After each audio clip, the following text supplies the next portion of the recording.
What's up, world? So, we finally into the future. This is 2020, new year. Got a lot going on. Today, we're gonna be speaking on the situation of the baby that happened this week. The block is still hot. Obviously, you know what I'm saying? Like, you got so much roll my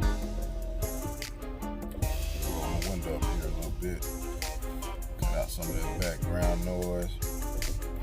But yeah, obviously the block is still hot, man, because you got so many artists, so many rappers that are getting in trouble. I don't want to say get in trouble, but are finding themselves with these run-ins with the law. And pretty much the temperature is pretty much the rap industry, which I've said this before. The rap game is basically turned into the dope game. You got the police is all over niggas now. You know what I'm saying? Now, whether or not the baby allegedly did what he did, we don't know. You know what I'm saying? That's to be decided.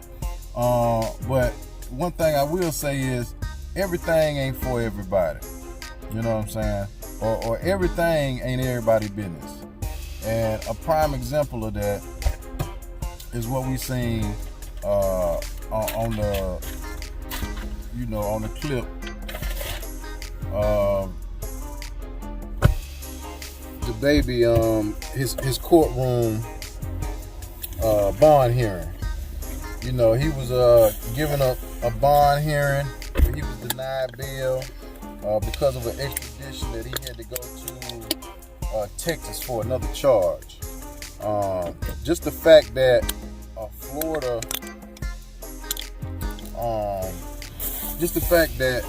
a Florida police department would be in communications with the Miami-Dade County Police Department just kind of shows you that they on your ass, bro. You know what I'm saying? Now, what we seen the other day in the courtroom, that was not the baby. That wasn't the baby. That was Jonathan Kirk. And let me explain this to you. Because once the reality almost set in that, oh shit, I might have fucked up and I might be sitting here for a while, you kind of start going back to things that try to give you power because you've been stripped of your power, which we on the move, sorry. Gotta buckle up, you know what I'm saying? Safety first. But you were stripped of your power by this judge. She would not grant you bail. She was detaining you, holding you, and you had to revert back to what gives you power. And what everyone feels that they get power from nowadays is money. So you had to you gotta go straight, go to Ross. Nah, you gotta go straight. But yeah, what's gonna give you power is talking about the money that you have. So you will make a comment. Matter of fact, let's watch the video. In court Friday, he had this to say. I got $250,000 in the hotel. I need my lawyer to go get it. And shortly after he faced a judge in that case, good morning, Mr. Kirk. Okay. He was back in court after. So on the video, as you can see, that he states that he has $250,000 in a hotel room that he can have his lawyer go pick up. That's very interesting to go on record, saying that you have that type of money in your possession. Hopefully your taxes are in order, which I'm pretty sure that they are, because saying something like that. And actually, the address for the hotel that he was in, they gave the address during the bond hearing.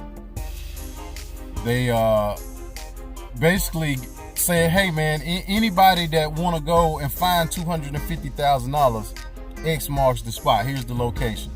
You know, run down on the hotel as soon as you can, and you know, see if you can get that.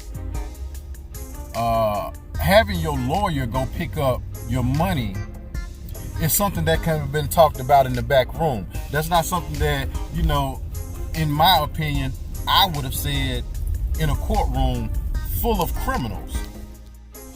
But yeah, that's just not something that I would have said in a courtroom full of criminals. I know for sure if that was in Charlotte and you were at a bond hearing and you said something like that, the first thing that would have happened is niggas would have went back to their pod, got on the phone, and told their homeboys on the street, man, hit that hotel room up, man. This man just gave the address. Well, he didn't actually give the address. The judge mentioned the address, which it may be hard to find video of now because, you know, everybody has got the video, chopped it up, put their logo on it, you know, make it seem like they, you know, were breaking the story or whatever. So the judge says, not, oh, here's where he, you know, has his money stashed, but if you're paying attention, the judge read the charges, where the charges took place, which is giving you location. I mean, you probably could go to the hotel and figure out, well, hey, which hotel room was he staying in? I know somebody in here seen something. Oh, upstairs? Oh, he was upstairs? Okay, we're going to go to every door upstairs. It's 100 doors on the floor. For $250,000, we're going to knock every door. Why not? You know what I'm saying? If we get arrested, then, you know, we just get arrested for damage to property or breaking and entering. You know, charge means nothing. If we don't get caught, we just came up $250,000. Now, whether or not he really had that type of money in the hotel room, only he knows that. The whole situation that happened, in my opinion, it could have been avoided. You know, your last hit song, you know, I'm a CEO, I'm Suge. In my opinion, you should be moving like Suge. You should never have to put your hands on another man while you have this type of attention. You know, this spotlight is on you. You know, you don't have to prove anything. I'm pretty sure by now everybody kind of understands that. You know, you'll fight about yours. You ain't gonna back down. You ain't running from no fight. I'm pretty sure everybody understands that now. So there's really no need for you to even, you know, you got guys around you. That's what them guys for. You know what I'm saying? You the breadwinner. Everybody is following you. The train cannot move without the locomotive.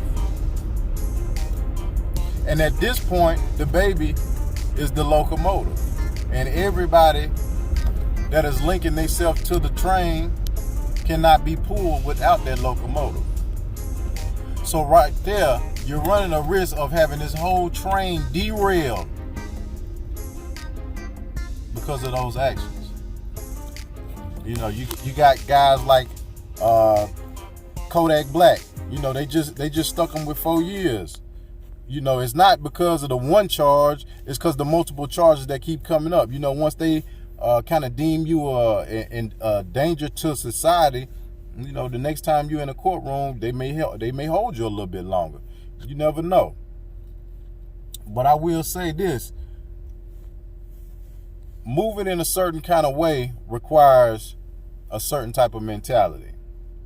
Once you start to elevate in rank, start to have money, things like that, it's time to start changing how you move. You got to move in a way that's going to be conducive to your future. Because before you can really get off the ground good and have a longevity, you clip your wings and you can't get off the ground. Because making $1 million these days means nothing, because $1 million today will leave you broke tomorrow.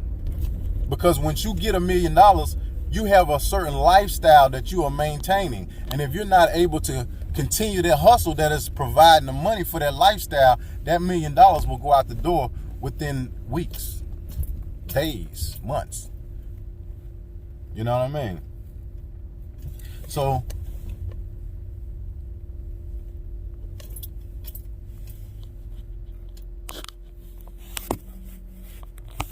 they open, right? Okay.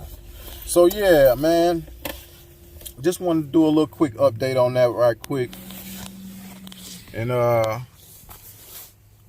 just say to you, man, don't lighten up. Tighten up, my nigga.